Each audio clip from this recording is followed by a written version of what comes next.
আলাইকুম। আজকে আপনারা কাবুলি পাজামা হাঁটা দেখাইবো।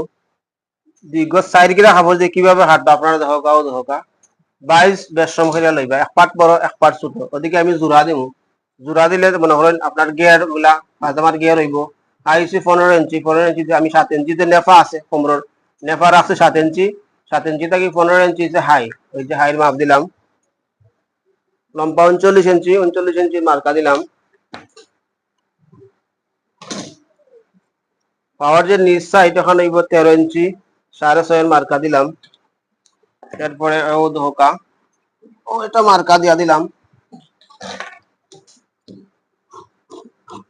ও মনে করো আমি হাঁটলাম।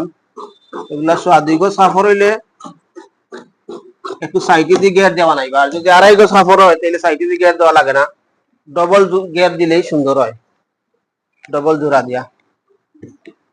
ও আমি জোড়া লইলাম, ঠিক আছে। দেখো আপনারা খুব সহজ, কিন্তু আপনারা যদি একটু বুঝিয়া মানে বুঝতে পারেন তাহলে কিন্তু এগুলা কাটিং করা খুবই সহজ।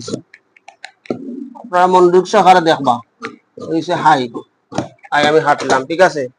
এই যে কাবুলির নিচ সাইড শেষ, এখন কাবুলির যে খমর সাইড, এই যে খমর সাইড ও জায়গা দিয়ে আমি হাঁটবো, আপনারা দেখো কা।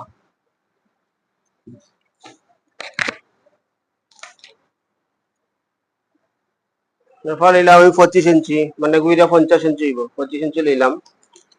ওই যে একটা মার্কা দিলাম। 7 ইঞ্চি রাখছিলাম, 7.5 বাঙ্গার 42 ইঞ্চি, টোটাল হইলো 9.5 ইঞ্চি, 9.5।